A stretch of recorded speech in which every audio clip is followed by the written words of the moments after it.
수업을 받는 선생님께서 한 10분 정도씩 우리 학원에서 어떤 수업을 하고 있는지 그렇게 소개를 드리도록 하겠습니다.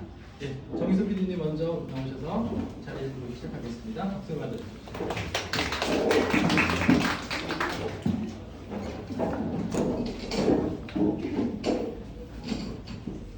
네, 어머님들 반갑습니다. 저 마이크 안 써도 되겠죠? 네. 네, 워낙에 제가 또 성량이 괜찮아가지고 네, 그냥 하겠습니다.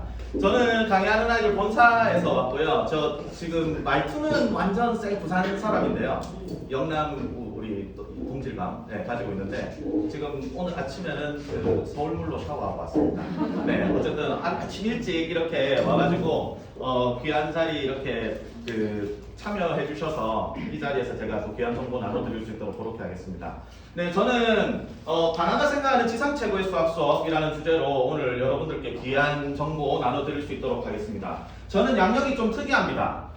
강의하는 아이들 부산 센텀시티 캠퍼스에서 교사를 2년 반 정도 하면서 이제 실전에서 경험이 많이 있고요. 그리고 나중에 이제 소개를 해드릴 겁니다. 본사 혁신 컨텐츠를 개발하고 있기 때문에 그래서 이제 PD라는 직함을 가지고 있습니다. 그리고 담임 교육팀도 이제 맡고 있어서 그렇게 이제 강사 교육이나 이렇게 학원 이제 제가 직접 이렇게 돌아다니면서 항상 이제 수업 표준화를 위해서 애를 많이 쓰고 있습니다. 이런 순서로 대략적으로 설명을 드릴 거고요. 강화는 어머님들 어떻게 알고 오셨습니까? 대략 강화에 대해서 좀 어느 정도 인상을 가지고 오셨을 거 아니에요. 대부분 제가 이렇게 설명회를 하면 설명이 시작하기 전에 어머님들하고 이렇게 좀 말씀을 나눠보면서 이제 비재원생 어머님들 같은 경우에는 제가 여쭤봐요. 강화에 대해서 어떻게 알고 오셨나요? 좀 어떤 인상을 가지고 계신가요? 이렇게 제가 여쭤보면은 대부분 어떻게 대답을 하시냐면은 말하는 수학? 뭐 애들이 직접 강의하게 하는 거? 뭐 이 정도 수준에서 말씀을 하세요. 그런데 그것도 다 맞는 말인데 근데 진짜 강의하는 아이들에서 중요한 학습법을 구성하고 있는 가장 중요한 기둥이 되는 학습법은 뭐냐면 바로 예습입니다. 강화는 예습하는 학원이에요. 어머님들이 나중에 다른 어머님들 만나셔가지고 강의하는 아이들 설명회 갔더니 어땠어? 어떤 학원이래? 이렇게 물어볼 수도 있지 않습니까? 그때 이렇게 대답하시면 돼요. 강화는 예습하는 학원이래. 이렇게 말씀하시면 됩니다. 자, 그런데 우리 상식에 있는 예습은 어떤 거죠? 우리 일반적인 사람들의 상식에 있는 예습은 어떤 거죠? 뭘까요? 그렇죠. 그러니까 학교나 학원에서 선생님의 수업을 듣기 전에 이제 그 수업을 더 잘 받아들일 수 있는 밑바탕을 까는 작업. 그러니까 초벌학습 같은 걸 이야기를 하는 거죠. 그렇죠. 그러니까 예습 자체가 그렇게 막 부담되는 일은 아니에요. 그러니까 그 선생님의 수업을 더 잘 받아들이기 위한 밑바탕을 까는 그 정도니까. 자, 그런데 강의하는 아이들에서의 예습은 그거하고 좀 달라요. 훨씬 더 빡세고 정교합니다. 자, 어떻게 정교하냐면 과제가 이렇게 구성이 돼요. 본 수업이 있고 직전 수업이 있으면 그 전에 가정학습, 숙제를 합니다. 자, 근데 그 숙제가 어떻게 구성이 되냐? 밑에 있는 것처럼 구성이 돼요. 자, 첫 번째 복습 과제를 보시면 직전 수업의 내용을 가지고 문제풀이 위주의 복습을 한다라는 거예요. 워크북이나 추가 프린트 같은 걸로. 요거는 어느 학원에서나 다 하는 숙제입니다. 그러니까 어머님들 상식 속에 있는 그 숙제의 모습하고 똑같아요. 요건 특별할 게 없습니다. 그런데 강의하는 아이들에서 특별한 건 바로 요거예요. 예습 과제를 해야 된다는 거.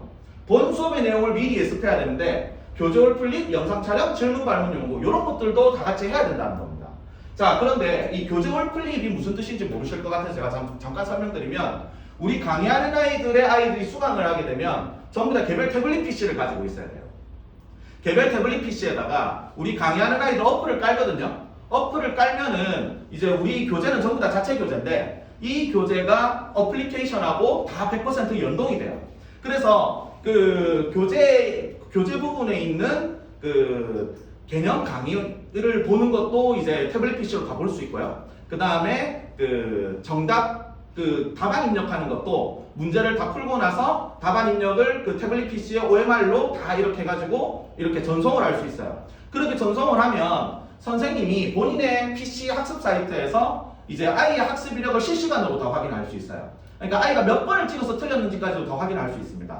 그렇게 해서 그거를 이제 그 아이의 학습 이력을 토대로 해서 클릭 몇 번 하면 아이가 교재에서 틀렸던 문제, 맞췄던 문제 전부 다 다를 거 아닙니까? 그래서 그것과 정확하게 이제 다 매칭이 되는 클리닉 프린트를 뽑아서 아이들한테 이렇게 제공하고 또 풀게 하는 거예요. 자, 어찌되었든 교재 월플립이라는 것은 정리하면 뭐냐면 주교재에 있는 소단원의 개념학습부터 문제풀이까지 다 해와라. 요게 이제 교재 월플립이에요. 자, 어머니들 보십시오. 요렇게 숙제가 구성이 되어 있고 특히 이제 예습과제 요거 만만치 않아 보이죠? 이거 어떻게 보입니까? 되게 빡세 보이지 않아요? 너무 힘들어 보이지 않습니까? 강의하는 아이들 오늘 처음 알고 오신 분들 같은 경우에는 오늘 설명이 되게 잘못했나 이런 생각 안 하십니까? 우리 애가 도저히 감당 못 하겠는데 이거 너무 빡센데 너무 이상적인 거 아닌가? 이게 실제로 구현이 된다라는 거야? 이거 실제 감당하는 애들이 얼마나 될까? 이런 생각 안 드세요? 그렇죠? 요게 생각을 해보십시오. 그 교육 학원 브랜드가 교육 시장에서 마케팅을 할 때 요거를 전면에 내세워서 마케팅 한다는 게 쉬운 걸까요? 이거 진짜 어려운 거예요. 제가 지금 설명이 시작한 지 얼마나 됐습니까? 5분도 안 됐죠? 근데 지금 시작하자마자 지금 예습까지 어머님들한테 지금 소개해드렸어요. 어떤 생각이 드십니까? 이거 너무 빡센데? 안 될 것 같은데? 우리 애가 감당 못 하겠는데 못 따라가는 거 아이가? 안 맞을 것 같은데? 이런 생각이 들지. 물론 너무 이렇게 투박하게 생각을 하시지 않으시겠죠? 물론 아주 세련되게 생각을 하시겠지만 안 될 것 같아. 이렇게 생각하시지 않겠습니까? 자, 그런데 이것이 결코 만만한 게 아니거든요. 교육시장에서 마케팅을 한다는 것이. 왜 어렵겠어요? 어머님들한테 일일이 다 설명하고 설득을 해야 되지 않습니까? 그렇게 해야 예습과제가 그래서 필요한 거네, 맡겨볼만 하겠다 이렇게 생각을 하실 거지 않습니까? 그만큼 힘든 거예요. 자, 근데 그럼에도 불구하고 우리가 이 예습과제를 전면에 내세워놓고 이렇게 학습법을 구축하고 있는 이유가 뭘까요? 강한에 이런 질문을 던져본 겁니다. 학생들이 교사와 함께 있을 때 진짜 필요로 하는 것이 무엇일까? 학생에게 있어서 선생님은 어떤 존재죠? 학생에 있어서 선생님은 내가 소통할 수 있는 사람 중에서 가장 수학을 잘하는 사람이죠. 그렇죠? 자, 그런데 내가 혼자서 공부를 할 때 모르는 게 있다고 해가지고 아무데나 선생님 불러가지고 선생님 이거 가르쳐주세요, 가르치러 오세요 이렇게 할 수 있습니까? 안 되죠. 선생님이라는 존재를 쓸 수 있는 시간은 어떤 시간으로 한정이 되어 있나요? 수업 시간. 내가 선생님을 쓸 수 있는 시간은 수업 시간 말고는 없어요. 자, 그렇다면 내가 소통할 수 있는 사람 중에서 가장 수학을 잘하는 이 선생님을 내가 최대한으로 잘 활용하려면 이 수업 시간이라는 이 시간을 가장 금쪽같이 여기고 이 시간에 선생님하고 만났을 때 선생님으로부터 뽑아낼 수 있는 뽕은 제대로 다 뽑아내야 되는 거죠. 선생님을 가장 잘 활용할 수 있는 방법으로 수업 시간이 구성돼야 될 거 아닙니까? 그렇죠? 자, 그런데 강의식 수업으로는 그게 가능하냐라고 의문을 품은 것이죠. 아니라고 본 것입니다. 자, 어머님들 저희 얼굴을 보십시오. 제 얼굴이 어떻게 생겼습니까?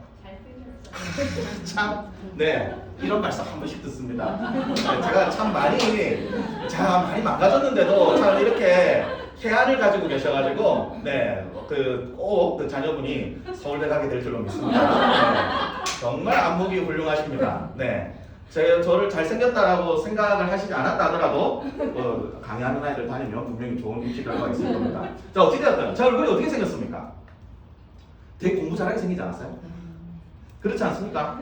그렇죠? 좀 되게 이렇게 공부 잘하게 생겼다라는 이야기를 많이 들었어요. 어릴 때도 이렇게 생겨가지고 아파트 엘리베이터 타고 이렇게 하면 어른들이 저보고 항상 뭐라고 얘기했냐면 니는 참 공부 잘하게 생겼다 이런 얘기 많이 했어요.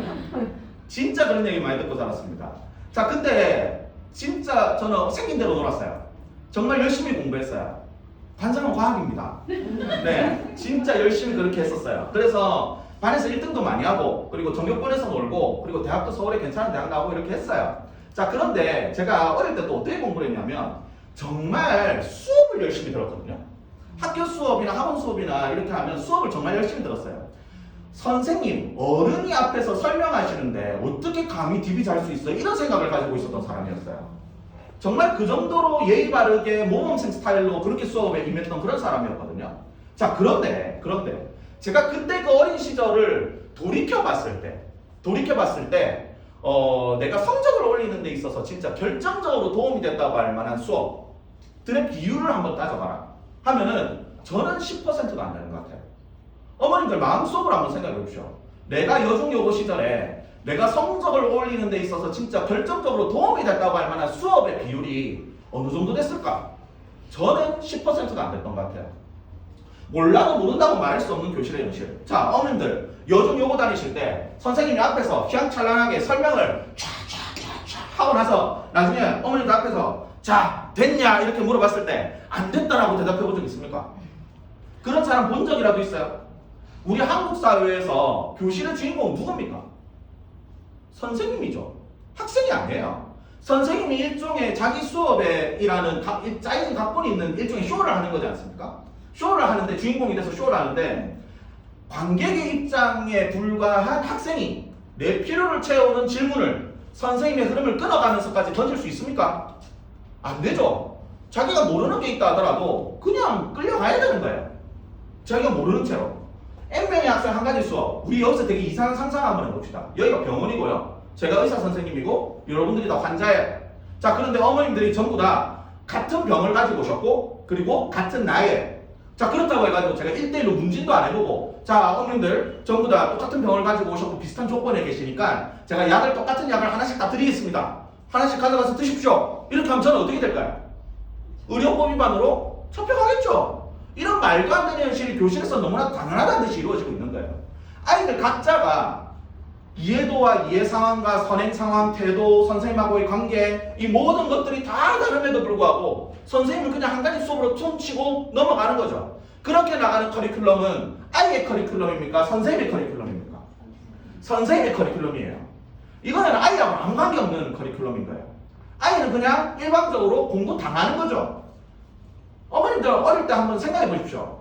내가 현장 강의를 들을 때 집중을 매 순간 그렇게 하나도 안 빼놓고 1시간도 안 빼놓고 그렇게 집중이 100% 유지가 돼서 그렇게 집중이 되는가요? 그런 괴물이 어디 있습니까? 그냥 몰라도 아는 척하고 그냥 넘어가는 거 아니에요. 몰라도 그냥 넘어가고 선생님이 그냥 독주 체제로 그냥 쭉 가고 하면은 그냥 진도 나갔네 하고 그냥 생각하고 그냥 가는 거지 않습니까? 내가 알든지 모르든지 그런 거 아니에요? 사실상 강의식 수업이 학생의 입장에서 봤을 때는 학습자 위주로 봤을 때는 이거는 전혀 실제적인 배움에 있어서 도움이 된다고 할 만한 수업의 구조가 아니라고 보는 것이죠. 그래서 강의하는 아이들은 이렇게 수업합니다. 이게 뭔가 X의 A%가 X에서 증가되는 거니까 X에다가 X의 A%는 100분의 1이니까 N분의 1. 그러면 예를 들어서 뭐 원래 남학생이 120명이 있었고 예를 들어 30% 증가하였다라고 하면 어떻게 하는데? 120에 1, 2에 190. 근데 대부분 이거 B 이런 거 못하는 애들이 뭘 말하냐면 이런 거 왜 못해야 되는지 이해를 잘 못하거든? 이거 A이 30%니까 그러면 여기 숫자가 바뀌면 다른 거 달라지는 건가? 선생님 멘트 한번 잘 들어봐 주십시오. 다 달라지는 거지? 이해 잘하는데? 근데 B가 어려워? 내가 해서 어려웠어. 아 그래? 네. 그러면 이거를 나중에는 이게 한 번의 식으로 만들 수 있는 방법이 있어. 그게 머릿속에 완벽히 가야 되거든? 이거 말고 혹시 100분의 1 띠그레프지 않지? 이렇게 100 그려서 거. 왜 자신 없지 목소리가? 선생님이랑 발표한 걸 괜찮아. 이거 뭐 외워서 할 것도 아니고 이해하면 되거든? 아까 120명이라고 했잖아. 그럼 120명을 100%라고 했을 때 그럼 여기서 20%가 늘어났다고 했어. 증가. 이거는 띠그래프라고 표현해줄게. 이게 100%지. 이게 120명이라고 한다면? 얘는 5개 나누는 게 얼마나 쉽지 않을까요? 맞지? 네? 이만큼 붙을 것 같아요. 뭐라고 했지 방금? 이거를 몇 개로 나눈다고 했지? 5개. 왜 5개로 나누지? 자, 이 수업 들으니까 특징이 어떻습니까? 선생님이 안 가르쳐주죠.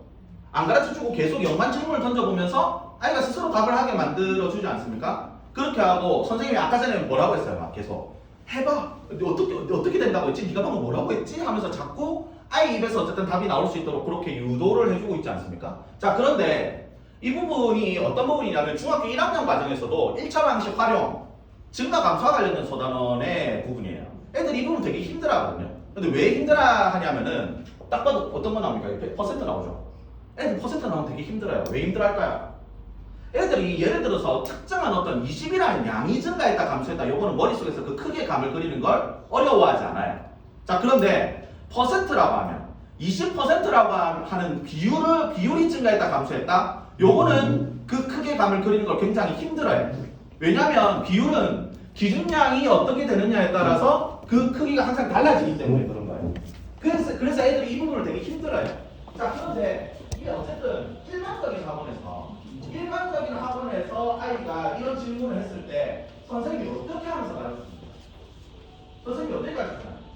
선생님 저 이거 모르겠어요 이렇게 갖고 갔을 때 일반적인 학원에서 선생님이 어떻게 가르쳐주나요? 그래 가지고 와봐 이렇게 하면서 이거는 말이야 이건 요렇게 해서 요렇게 푸는 거야. 이해돼? 오케이? 그래 이렇게 해서 요렇게 푸는 거야. 앞으로 이렇게 풀어 이렇게 하지 않습니까? 그렇게 하죠. 이상합니까? 당연히 그렇게 하지 않아요? 어머님들도 어릴 때 그렇게 배우시지 않았습니까? 그렇죠. 자 그런데 그렇게 수업을 반복적으로 들어온 애들은 어떤 학습적인 시그널을 받게 될까요? 그런 방식의 수업을 반복적으로 들었다라고 하면 그런 아이들은 어떤 학습적인 시그널을 받게 될까요? 선생님이 어떻게 하면서 가르쳐줍니까? 이렇게 해서 이렇게 풀어 앞으로 이렇게 풀어 이렇게 했으니까 정석적인 풀이 방법을 이렇게 쭉 알려주고 앞으로 이렇게 풀어 이렇게 했잖아요. 자 그러면 아이 입장에서는 내가 열심히 공부하겠다라고 하면 어떻게 공부해야 돼요? 선생님이 이렇게 풀으라고 했으니까 내가 이 풀이 방법을 완벽하게 숙지하고 암기해서 앞으로 이런 비슷한 문제 유형이 나왔을 때 숫자 가락 끼우기를 잘해서 잘 풀어내야 되겠구나 이렇게 생각을 할 거 아닙니까? 그렇죠? 뭐 이상합니까? 너무 자연스러운 생각인 거죠? 자 그런데 애들이 대부분 힘들어하는 문제들은 어떤 문제들이에요? 처음 보는 문제들 아니에요? 그렇지 않습니까? 그리고 진짜 처음 보는 문제들 많이 나오는 시험이 어떤 시험입니까? 진짜 이제 아이의 그 공부 학습 인생을 결정짓는 수능 시험 아니에요? 그렇죠? 수능 시험이 거의 다 처음 보는 문제들 아니에요? 그렇죠? 제가 작년에 이제 수능을 쳤던 애 한 명한테 제가 이렇게 물어봤어요. 걔는 강화를 다니는 애는 아니었어요. 이번에 수학 어땠어? 이렇게 물어봤더니 걔가 하는 이야기가 뭐냐면 문제가 내 스타일이 아니던데 이런 얘기를 하는 거예요. 이게 무슨 말일까요 이게? 문제가 내 스타일이 아니던데. 작년하고 재작년에 수능의 특징이 어땠냐면은 필러 문제의 수준이 조금 내려갔어요. 그래서 애들의 그 정답률이 좀 전체적으로 좀 높아졌습니다. 이전에는 한 1% 이 정도밖에 안 되는데 지금 좀 더 올라갔어요. 어쨌든 킬러 문제의 수준은 좀 떨어졌습니다. 근데 나머지 문제들의 수준이 어떻게 됐냐면은 좀 올라가면서도 다 처음 보는 문제 느낌처럼 변해버렸어요.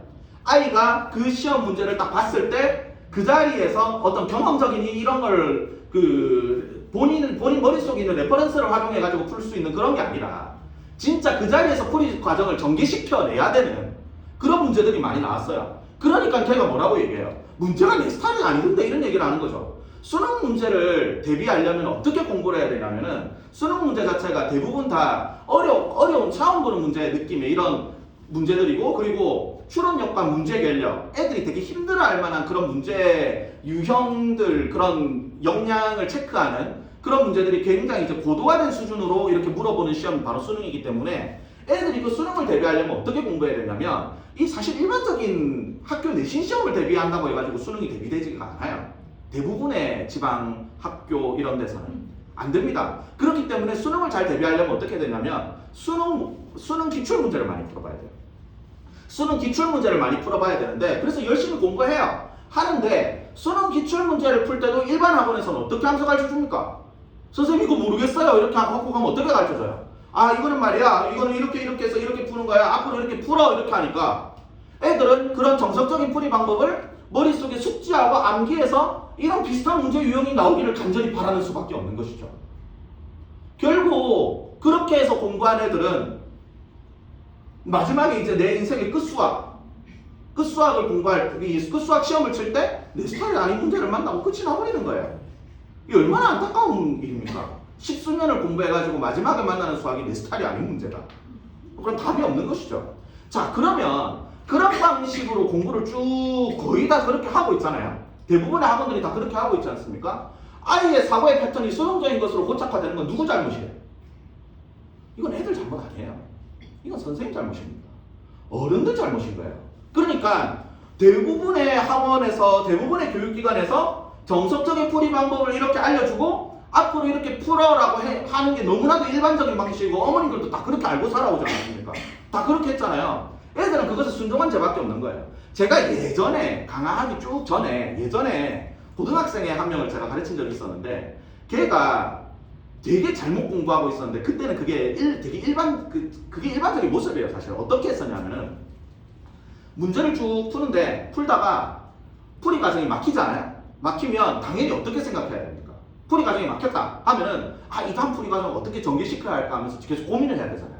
생각을 해야 되지 않습니까? 그게 수학을 푸는 일종의 그 제대로 된 자세라고 할 수 있는 거잖아요. 근데 걔가 뭐라고 하냐면 이 다음 풀이 과정이 뭐였지? 라고 하면서 자꾸 비워가려고 하는 거예요. 대부분 애들 그렇게 공부하지 않나요? 선생님 이건 너무 이 다음 풀이 과정이 뭔지 진짜 모르겠어요. 한 번만 가르쳐주세요. 한 번만 가르쳐주면 제가 그 다음 다 할 수 있어요. 그러면서 자꾸 이 수학이라는 공부를 계속 암기과목처럼 공부를 그렇게 대해서 하는 것이죠. 그러니까 수학은 본질적으로 논리학인데 이걸 암기과목처럼 공부를 하니까 백날 공부를 해도 양치기 아무리 공부를 해도 애 성적은 거기서 허긴 거예요. 그런 애들이 어떻게 3등급 이내 들어갈 수가 있겠습니까? 처음 보는 문제들을 어떻게 스스로의 역량으로 풀어낼 수가 있겠어요? 대부분의 애들이 선생님한테 뭐라고 하면서 질문하냐면은 선생님 저 이거 선생님이 한 번도 풀어봐 준 적이 없어서 못 풀겠어요. 한 번만 풀어봐 주세요. 이런 질문을 너무나도 당당하게 상식적으로 그렇게 상식적인 것처럼 그렇게 이야기를 해요. 선생님들은 사실 그런 질문을 굉장히 많이 받아봅니다. 근데 대부분의 문제는 처음 보는 문제들이죠. 진짜 어려워하는 문제들. 그렇죠. 자 어찌되었든 자 그런데 이렇게 수업을 강화식으로 받았다라고 했을 때 아이들은 어떤 학습적인 시그널을 받게 될까요? 이런 아이들 같은 경우에는 어떨까요? 선생님이 직접 안 가르쳐주죠. 안 가르쳐주고 어떻게 합니까? 계속 되물어보고 하기 때문에 아이 입장에서는 어떤 생각을 할 수 있게 될까요? 선생님이 내 머릿속에 있는 학습 내용을 존중해 주는구나 이런 생각을 하는 거죠. 왜냐하면 강의하는 아이들에서는 예습을 해가지고 오기 때문에 내 머릿속에 있는 학습 내용을 존중해 주는구나. 자 그런데 그럼에도 불구하고 내가 아직 이거를 풀지 못하는 이유는 뭐다? 학습 내용이 있어서만 가지고 내가 이걸 풀 수 있다가 아니라 수학이라는 과목은 학습 내용이 머릿속에 있으면 그것을 적극적으로 구조화시키고 정리를 시켜서 숙성을 시켜야만 내가 이 문제 하나를 풀어낼 수 있는 힘이 길러지는 과목이기 때문에 그래서 수학이 힘든 거 아닙니까? 그래서 힘든 거잖아요. 그렇기 때문에 강화의 선생님은 어떤 역할을 해주는 거죠? 아이 머릿속에 있는 학습 내용을 구조화시켜 줄 수 있는 일종의 그런 팁들을 주는 그런 수업을 진행을 하는 거예요. 그렇기 때문에 선생님이 절대로 이야기를 하지, 리드를 하지 않고 아이가 스스로 답을 얘기하면서 할 수 있도록 그렇게 이제 수업을 이끌어 주는 겁니다. 이런 식으로 수업을 계속 반복적으로 하게 되니까 아이 입장에서는 어떻게 생각하겠습니까?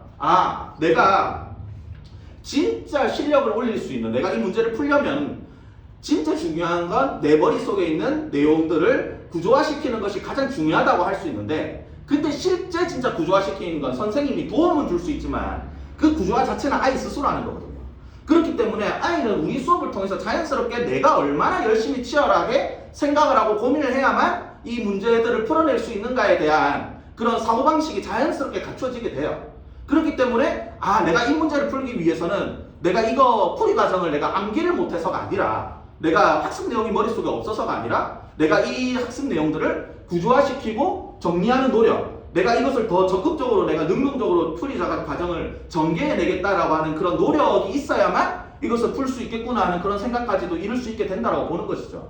그러니까 그런 것들이 어린 시절부터 이런 수업을 통해서 점차적으로 이렇게 그 태도와 그 수학을 대하는 관점 이런 것들이 계속 개선되고 또 바뀌어가면서 진짜 능동적인 사고의 패턴을 갖춰가는 학생으로 길러내는 것이 우리 강화의 목표라는 것이죠. 이거 보실 때 어머님들 궁금한 거 있으셨죠? 이렇게 1대1로 수업하고 있을 때 다른 애들은 뭐 하고 있을까?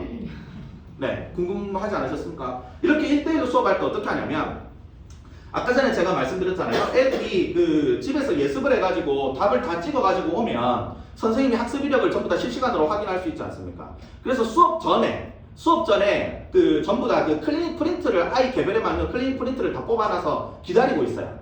아니면은 또 이제 아이가 어쨌든 그 기다리고 있으면 A가 와가지고 그것을 가지고 각자 자리에서 일단 풀고 있습니다. 풀고 있으면은 이제 선생님이 한 명씩 아니면 그룹으로 이렇게 불러내가지고 본인이 그 예습을 했던 그 부분에 대한 이렇게 코칭을 해주는 거예요. 아니면 클릭 프린트가 아니면 이제 선생님이 따로 지정해 놓은 뭐 문제가 될 수도 있는 것이죠. 어쨌든 그 문제들을 풀고 있으면서 이제 한 명씩 아니면 그룹을 이렇게 로테이션 하면서 이렇게 하는 겁니다. 자, 이런 수업이 진짜 아이들한테는 실제적인 배움에 있어서 정말 필요한 방식의 수업이라고 볼 수가 있어요. 자, 그런데 이런 수업이 가능한 이유가 뭘까요? 바로 우리 강화 수업은 플립러닝이라는 그 교육공학적 그 토대 위에 수업이 운영되고 있기 때문에 그렇습니다. 이 플립이라는 뜻이 무슨 뜻이냐면은 FLIP, 거꾸로, 뒤집힌 이런 뜻이죠. 그래서 거꾸로 배움이라는 뜻이 되는 거예요. 자, 근데 그러면 뭐가 거꾸로 뒤집혔을까? 교실 수업의 내용과 가정학습의 내용이 뒤바뀌었다는 것이죠. 자, 기존 방식의 수업에서는 강의를 어디서 들었습니까? 교실에서 선생님이 직접 해주는 강의를 들으면서 이렇게 했죠. 자, 그런데 이제 심학습, 그러니까 진짜 이제 그 본인이 실력을 올려야 하는 그런 문제풀이, 이런 숙제, 이런 것들은 어떻게 했었어요? 선생님이 내어주면 애들이 다 각자 하는 것으로 애들한테 떠맡겨져 있지 않았습니까? 그러니까 예를 들어서 뭐 너희들은 숙제를 했으니까 착한 아이, 그리고 그래서 착하니까 너희들은 숙제를 했으니까 성적이 올라야 되고, 너희들은 숙제를 안 했으니까 나쁜 아이, 너희들은 야단 맞아야 되고, 그리고 성적이 안 오르는 게 당연해. 되게 좀 뭔가 좀 권선징악적인 그런 수업을 했었죠. 그러니까 대부분의 이 심학습이라는 것이 기존 방식의 수업에서는 아이한테 다 떠맡겨져 있었던 방식의 수업이지 않았습니까? 자, 그런데 플립러닝 수업에서는 어떻게 된다? 이것이 이제 뒤바뀐다는 거예요. 그러니까 강의를 집에서 보고 오는 것이죠. 강의는 집에서 보고 오고, 물론 이제 우리 강화에서는 강의만 보고 오는 것이 아니라 이제 주교재에 있는 소단원의 문제풀이까지 다 해가지고 오는 게 이제 숙제죠. 그렇게 하고 나서 그 다음에 학원에 와서는 어떻게 한다? 내가 소통할 수 있는 사람 중에서 가장 수학을 잘하는 이 선생님이라는 존재와 함께 있을 때 선생님이 내 심학습을 책임지는 구조로 이렇게 자리바꿈을 했다라는 것이죠. 그래서 1대1 코칭이나 팀러닝 같은 방식으로 이렇게 수업을 하면서 아이가 진짜 필요로 하는, 아이가 진짜 이해할 수 있는, 그러니까 이해를 보다 더 심화시킬 수 있는 방향으로 그런 식으로 이제 수업을 이제 아이 각자에 맞게 이제 개별 선생님이 이제 코칭을 그런 식으로 이제 진행을 해 주시는 거죠. 그래서 이 플립러닝 수업이라는 것이 이 심화학습은 아이들이 진짜 힘들어할 만한 이 심화학습은 선생님이 책임지는 구조로 자리바꿈을 했다. 바로 그것이 바로 이 플립러닝이 되겠습니다. 이 벤자민 블룸이라는 분이 있어요. 이분이 교육학계에서는 굉장히 유명하신 분입니다. 이분이 이제 1950년도쯤에 되게 미국에서 크게 활약하셨던 교육심리학자예요. 근데 이분이 인간의 학습 수준을 6단계로 분류했습니다. 자, 밑에서부터 위로 올라가는 거예요. 그러니까 가장 낮은 단계의 학습 수준이 기억하기, 그것보다 한 단계 더 위에 있는 학습 수준이 이해하기, 이런 식으로 해가지고 쭉 올라가면 인간의 학습 수준이 제일 고도화가 되면 어디까지 이룰 수 있다라고 하는 거냐면은 이제 창조하기까지 이제 이룰 수 있다라고 하는 것이 이제 벤자민 블룸의 분류법이에요. 자, 직관적으로 봐도 딱 이해가 되시죠? 요게 제일 낮고 낮은 학습 수준이고, 그 다음 위에 있는 게 이해하기가 좀 더 높고 그 응용이 더 높고, 이런 식으로 해서 계속 높아지는 게 직관적으로 이해가 되시지 않습니까? 자, 그런데 이것을 좀 더 세분화해서 분류하면 밑에 있는 2단계는 이해학습의 영역, 위에 있는 4단계는 심화학습의 영역, 이렇게 이야기를 할 수가 있겠죠. 자, 이해가 쉽습니까? 심화가 쉽습니까? 당연히 이해가 쉽죠. 밑에 있는 게 더 쉽잖아요. 근데 이 쉬운 이해학습을 공부할 때는 어떻게 했습니까? 기존 방식의 수업에서는 교실에서 선생님과 함께 있을 때 선생님이 강의를 통해서 아이의 이해학습을 책임져줬죠. 그리고 그런데 이제 플립러닝 수업에서는 어떻게 한다? 교실에서 하던 것을 이거는 이제 쉬우니까 이제 플립러닝 수업에서는 가정에서 본인이 각자 해가지고 오는 것으로 이제 자리바꿈을 했다라는 것이죠. 그리고 심화학습은 원래 가정에서 아이가 각자 떠맡겨져 있어서 했던 것들을 이제 교실에서 선생님과 함께 있을 때 선생님이 책임지는 구조로 뒤바꿨다라는 것이죠. 그러니까 이렇게 인간의 학습 수준을 본다 하더라도 더 높은 학습 수준을 공부할 때 진짜 이것들은 본인이 스스로 이걸 채워나가기 힘들지 않습니까? 그렇기 때문에 이 과정을 공부할 때는 당연히 선생님이란 존재와 함께 있을 때 해야만 더 효율적인 학습이 이루어진다라고 보는 것이 직관적으로 봐도 다 이해가 되는 거예요. 그래서 강의하는 아이들은 이 구조에 맞춰서 플립러닝을 진행을 하고 있는 것입니다. 그래서 강의하는 아이들은 이 개념학습 부분이 굉장히 중요하다고 할 수 있어요. 왜 그럴까요? 애들이 집에서 예습을 해가지고 와야 되는데 예습을 했는데 무슨 말인지 하나도 모르겠어요. 그러면 학원에 와가지고 어떻게 얘기하겠습니까? 선생님 저 이거 봐도 하나도 무슨 말인지 모르겠어요. 선생님 직접 가르쳐주세요. 이렇게 하면은 플립러닝이 제대로 작동한다고 할 수 있겠습니까? 플립러닝이 다 망가지고 어떻게 답이 없는 거죠. 그래서 우리 강의하는 아이들에서는 개념 컨텐츠 부분에서 굉장히 공을 많이 들이고 투자를 많이 합니다. 그래서 그 부분에 대해서 오늘 좀 자랑을 좀 드리겠습니다. 자, 몇 가지 자랑 드릴 텐데, 자, 이게 뭐냐면 저 중고등 부분에 중고등 개념서에 있는 모든 소단원에 들어있는 그 우리 개념 컨텐츠 그 개념 텍스트예요. 개념 텍스트. 제목이 뭐라고 되어 있냐면은 개념 하브루타라고 되어 있습니다. 이 하브루타가 뭐죠? 이스라엘의 유대인들의 공부 방식, 1대1로 서로 대화하고 토론하면서 공부하는 방식을 얘기하는 거죠. 자, 그런데 이게 왜 제목이 개념 하브루타라고 되어 있냐면 이렇게 얼굴 그림들이 있잖아요. 얼굴 그림들이 있는데 이게 뭐냐면 선생님하고 학생 간의 대화예요. 선생님하고 학생 간의 대화인데 이게 뭐냐면 학생이 질문에서부터 선생님이 대답을 해주는 방식으로 개념이 서술되어 있기 때문에 개념 하브루타라고 되어 있는 거예요. 그리고 학생의 입장에서 이 텍스트를 봤을 때 굉장히 이해하기가 쉬워요. 저도 그 수업 연구를 하려고 이걸 항상 이제 미리 읽어보면 내용이 정말 좋아요. 내용이 정말 탄탄하게 잘 구성이 되어 있고, 그리고 아이들이 이 그 개념적인 어떤 정의나 이런 것들을 그 잘 이해할 수 있는 배경 지식 같은 것도 굉장히 잘 들어가 있어요. 그래서 좀 그 이렇게 독해력이 좀 잘 갖춰져 있고, 그리고 중상위권 이상의 학생이 된다라고 하면 사실 이 텍스트만 읽어도 정말 다 이해를 해낼 수가 있어요. 문제풀이까지 원활하게 다 해낼 수 있습니다. 자, 그런데 대부분의 시중에 있는 그 일반적인 그 개념서에는 개념이 어떻게 서술되어 있습니까?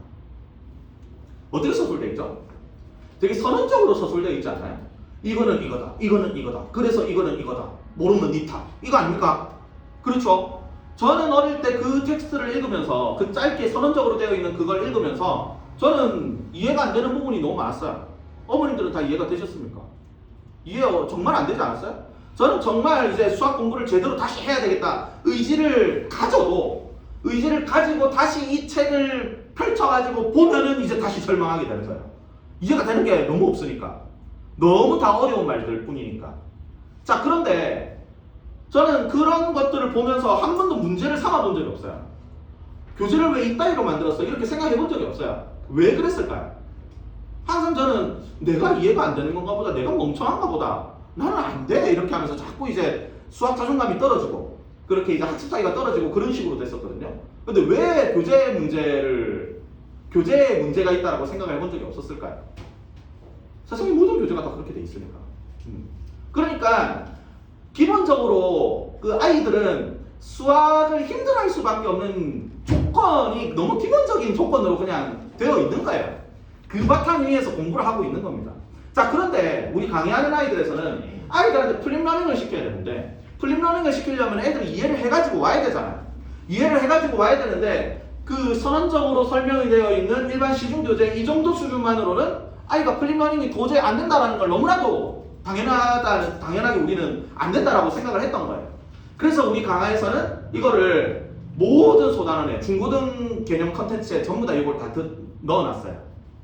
우리 회사 대표님을 비롯해서 이렇게 그 주요 이제 선생님들께서 직접 이렇게 다 집필을 하시고 지금 이렇게 이제 아이들이 공부를 하고 있는 게 오래됐어요. 계속 이렇게 공부를 잘 하고 있습니다. 그래서 이런 컨텐츠를 가지고 아이들이 당장 이해학습부터도 쉽게 접근을 할 수 있는 그런 공부 토대 위에서 해야만 수학을 막연하게 힘든 과목으로 여기는 것이 아니라 진짜 이제 내가 해볼 만한 과목으로서 이제 생각을 하고 나아갈 수가 있겠죠. 적어도 의욕이 있는 학생은 살려줘야 될 거 아닙니까? 의욕이 없어서 난 죽어도 공부 안 하겠어라고 하면 뭐 답이 없지만, 근데 의욕이 있는 애들, 내가 진짜 의욕이 없었다가도 생겨가지고 책을 다시 폈다라고 하면은 그때는 살려줘야 될 거 아니에요. 그렇기 때문에 그 정도의 이해가 쉽게 될 수 있는 컨텐츠를 우리는 다 가지고 있다라고 자신 있게 말씀을 드릴 수 있겠습니다. 그리고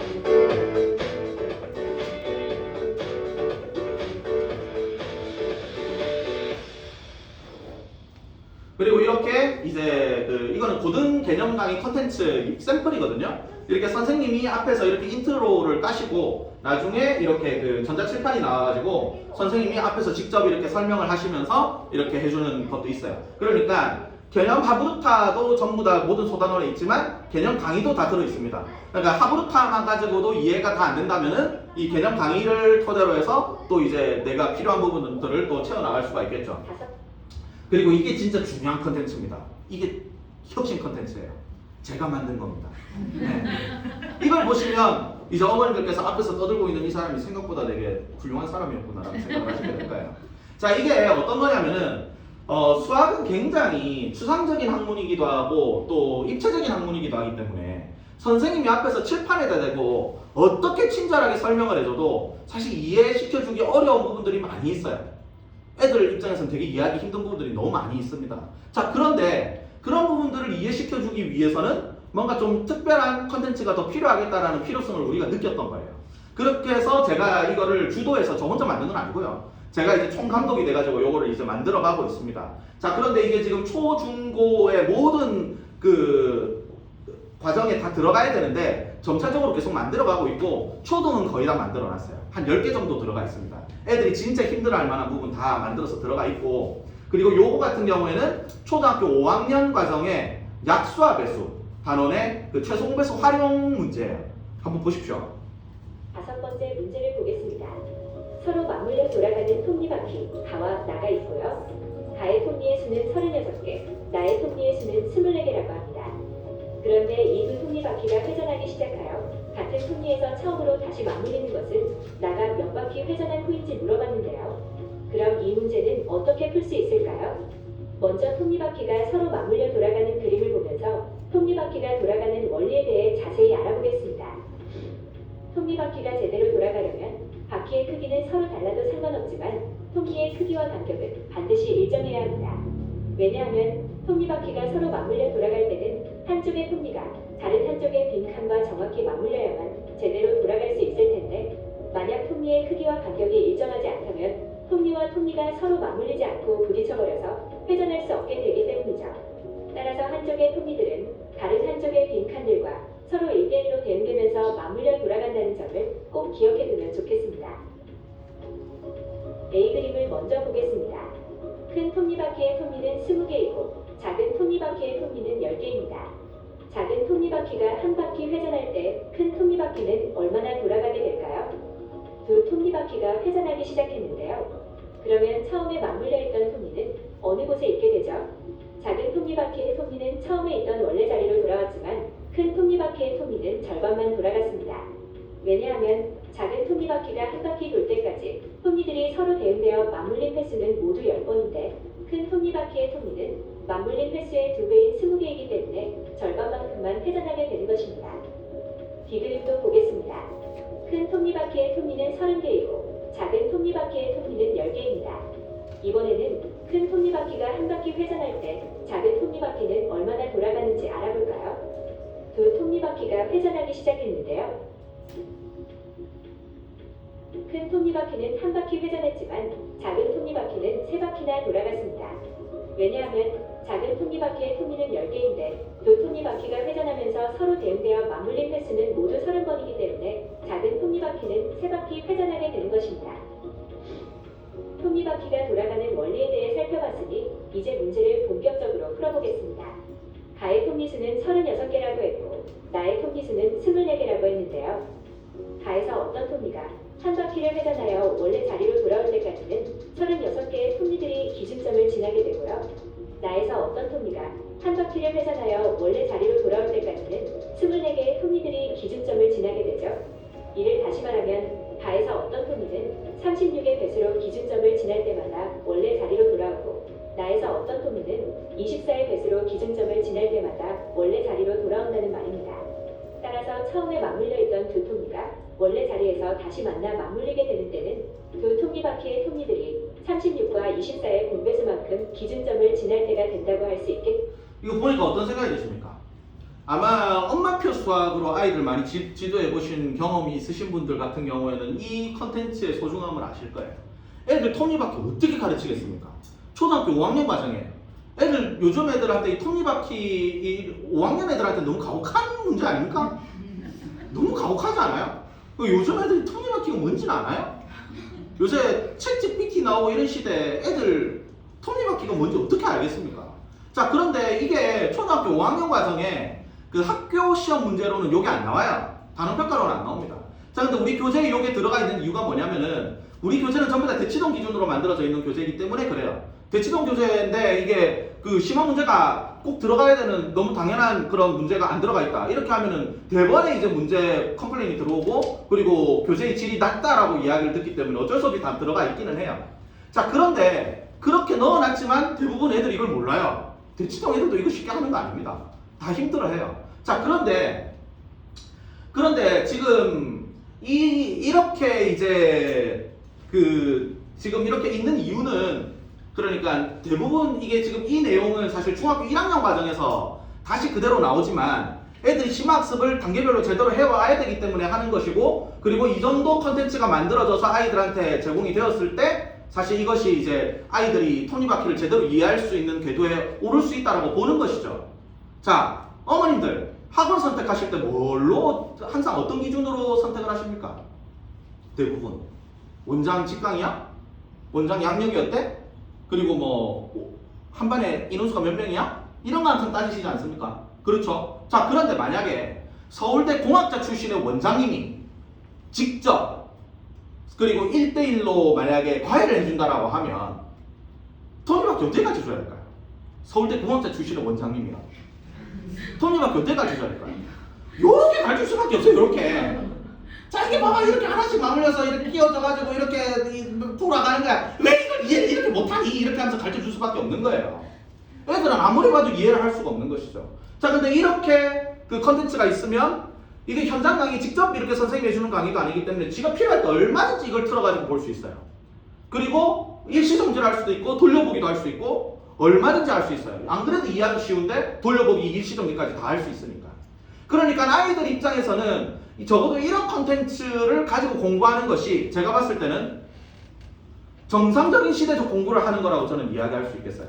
네, 이런 거 보면서 공부해야 정상적인 시대적 공부하는 거 아닙니까?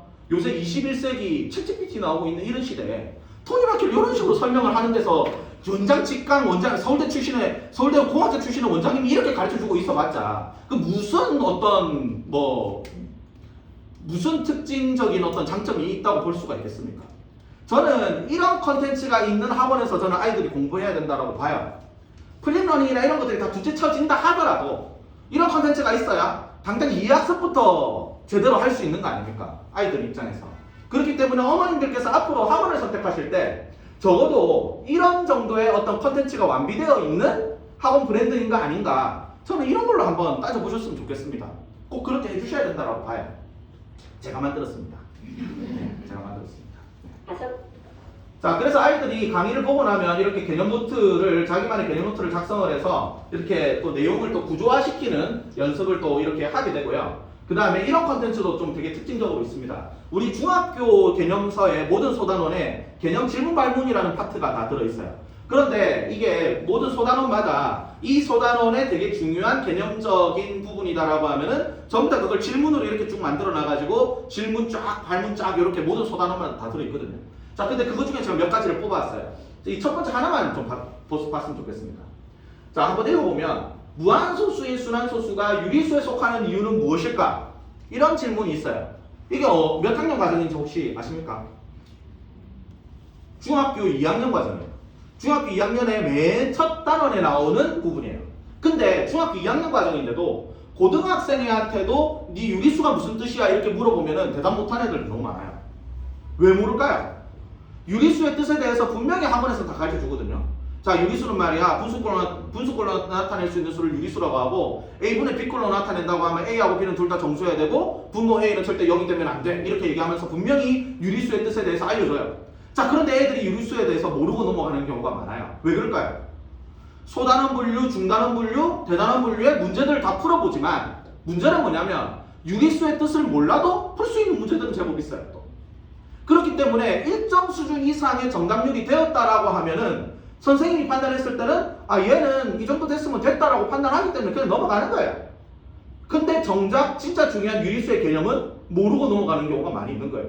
그래서 중학교 2학년 때 유리수의 뜻을 모르고 넘어가기 때문에 어떻게 됩니까?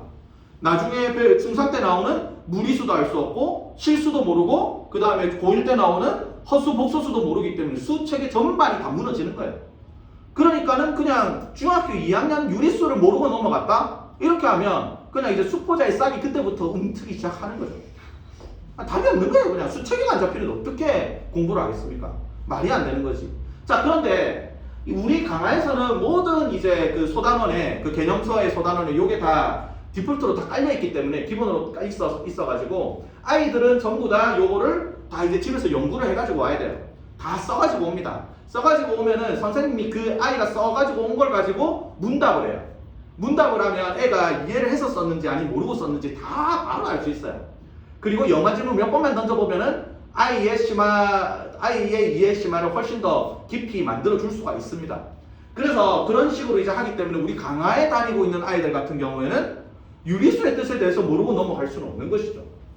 절대 그런 경우가 발생하지 않는 거예요. 자, 그런데 1대1 과외나 공부방이나 뭐 소수 정액의 그 어떤 수업이라 하더라도 선생님이 이런 수업을 던져주는 게 쉬울까요? 어려울까요?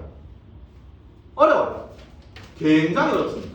저도 예전에 1대1 과외 이런 거 많이 해봤는데 대부분의 선생님들이 어떤 생각을 가지고 있냐면은 대부분의 선생님들이 내 설명이 아이가 이해하는데 굉장히 쉽다라고 생각을 해요. 저도 그 정도의 자부심은 있어야 선생님을 할 수 있어요. 저도 예전에 그런 자부심이 있었고 그거 없이는 선생님 못해요. 그렇게 이제 내 설명이 충분히 아이가 이해하는데 쉽다라고 생각을 하기 때문에 사실 그런 질문을 던져줄 필요성 자체를 잘 못 느낍니다. 못 느껴요.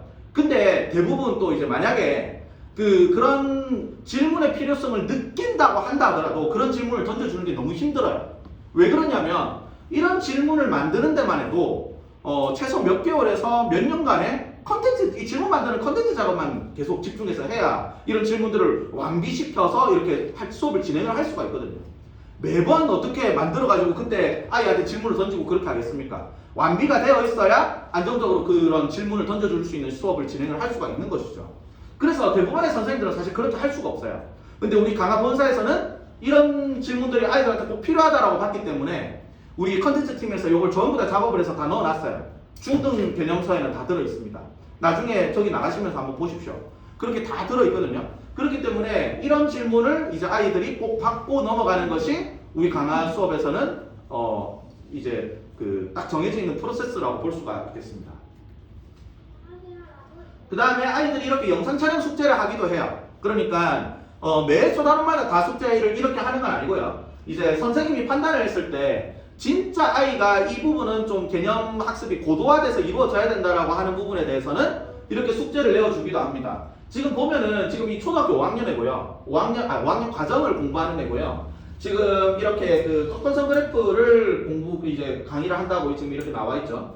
자, 지금 이렇게 꺾은선 그래프 이렇게 한다고 강의한다고 해가지고 미리 이렇게 다 적어보지 않았습니까? 그러니까 미리 적어놓은 이런 과정만 한다 하더라도 내가 어떻게 강의를 썰을 풀어나갈지 구조화를 미리 시켜보는 거예요. 구조화를 이런 식으로 미리 시켜보기 때문에 이 과정만으로도 아이들한테 굉장히 크게 도움이 된다고 할 수가 있죠. 제가 지금 어머님들 앞에서 지금 이렇게 입에 못터 단 듯이 엄청 지금 이렇게 달달달 이야기를 하고 있지 않습니까? 정말 말 잘하는 것 같아 보이지 않으세요?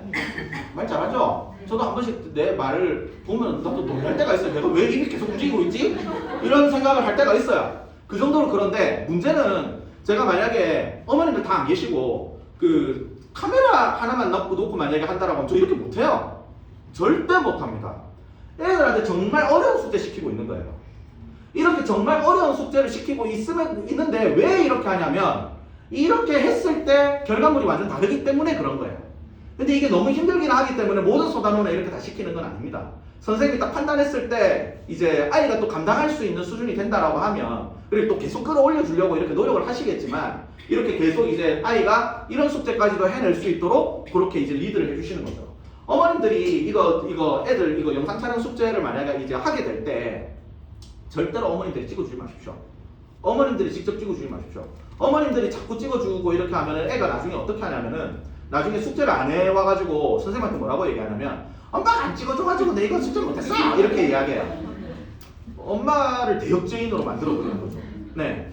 그렇게 해버리기도 하고 또 뭐라고 하냐면은 어떤 상황이 벌어지냐면 어머니들 매번 이걸 찍어주니까 이거 학원을 애가 다니고 있나 내가 다니고 있나 하는 그런 착각에 빠지시게 됩니다. 그래서 괜히 애 학원 끊게 만들고 싶고 이런 생각이 드시거든요. 그렇기 때문에 절대 찍어주지 마시고 아이가 직접 방에서 혼자 찍을 수 있도록 이렇게 화이트보드 사주시고 그 다음에 삼각대 사주시고 해가지고 아이가 본인이 혼자서 찍을 수 있도록 다 이제 선생님들께서 이 오리엔테이션 다 해주시니까 그렇게 맡겨주시면 되겠습니다. 네.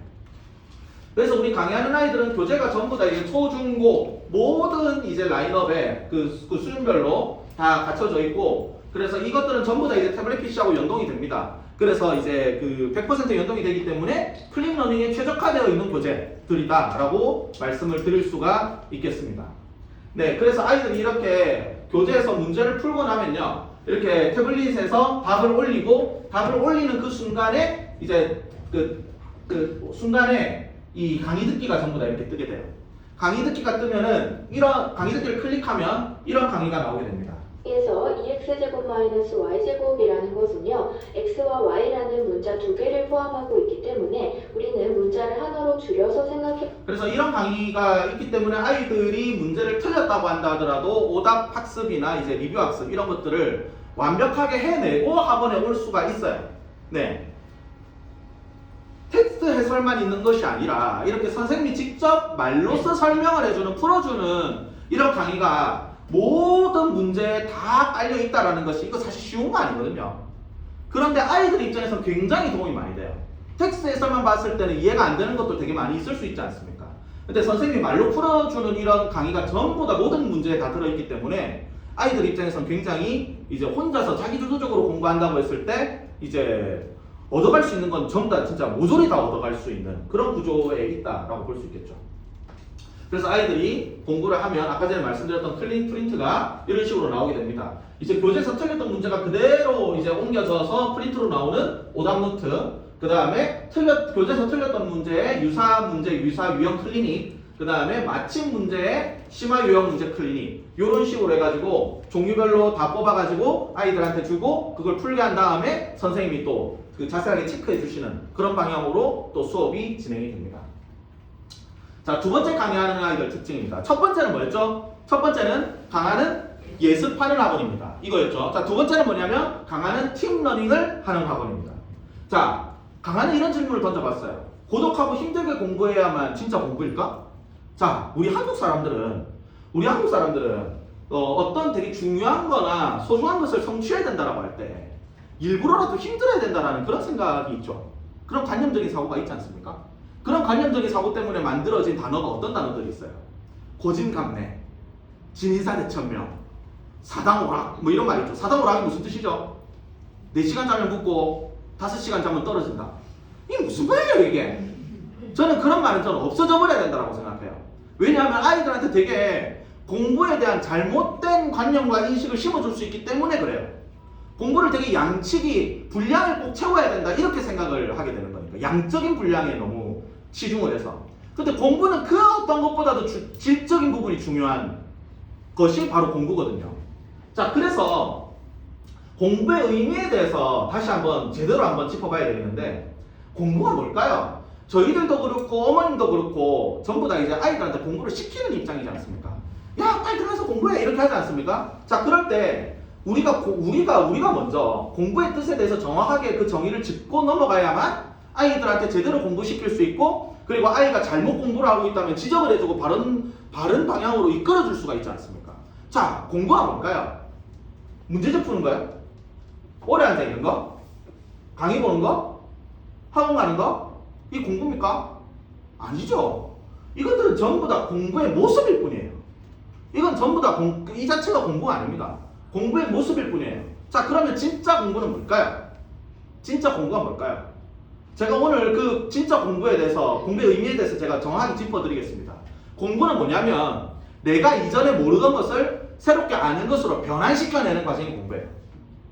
내가 이전에 잘 못하던 것을 새롭게 잘하는 것으로 변환시켜내는 과정이 공부예요.